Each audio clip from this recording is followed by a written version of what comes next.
In a quiet moment, with his eyes lifted to the heavens, Jesus offers a heartfelt prayer. He prays not only for his disciples, but for all who will come to believe through their word. This is the scene we find in the Gospel of John, chapter 17. Here, Jesus dreams of a unity among believers, a unity that reflects his own relationship with the Father. During this prayer, Jesus is on the verge of his crucifixion. It's a pivotal time, and he chooses to focus on us, those who would follow him long after his earthly life. In ancient Jewish culture, a prayer like this was a profound act of trust and hope. Jesus prays for a unity so deep that it mirrors the intimate union he shares with the Father. This is not a casual wish, but a heartfelt plea for a world to believe in the love and mission given to him. As Jesus says, that they all may be one, as thou, Father, art in me, and I in thee. The Greek word for one, used here, hen, signifies much more than a superficial togetherness. It implies a deep and abiding connection, akin to the oneness of a family. In the Roman world, familial bonds were considered unbreakable, a concept that Jesus draws upon to express the unity he desires for us. This unity isn't merely about agreement or similarity. It is about being perfectly united in purpose and love, just as Jesus and the Father are. Jesus continues, "And the glory which thou gavest me I have given them, that they may be one, even as we are one." The idea of glory, or doxa in Greek, conveys a sense of honor and renown. Jesus has shared this glory with us, not so we might boast, but so we may be drawn into the relationship with God. In a time when honor and status were pivotal in society, Jesus turns its meaning on its head.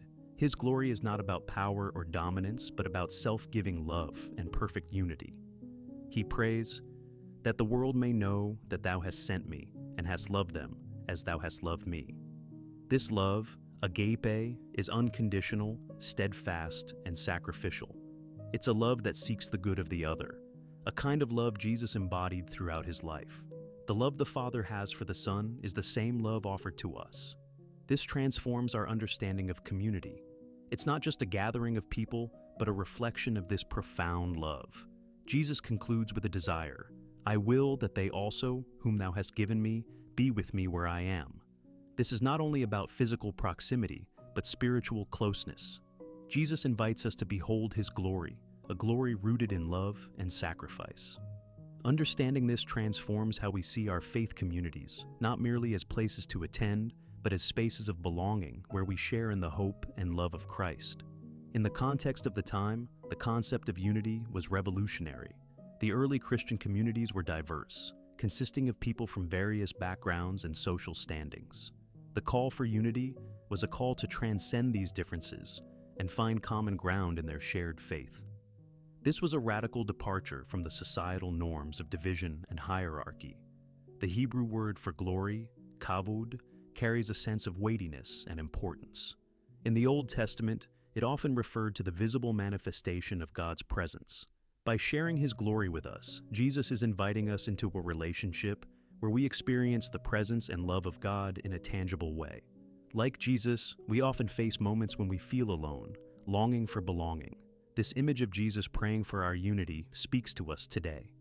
It reminds us that our faith communities are meant to be places of genuine connection, where we are not just attendees but valued members. Today, let's reach out to someone in our community. Make a phone call or send a message. Let them know they are loved and not alone. Let us pray.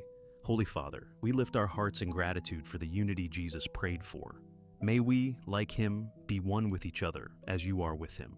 Help us see your glory in our relationships and fill us with your love. May our communities be places of belonging and peace. Amen. Have you ever felt a deep connection with your community like the one Jesus prayed for? Share your experiences in the comments. The Hello Bible app has more resources to explore this gospel further. It's been wonderful to share this reflection with you. See you soon.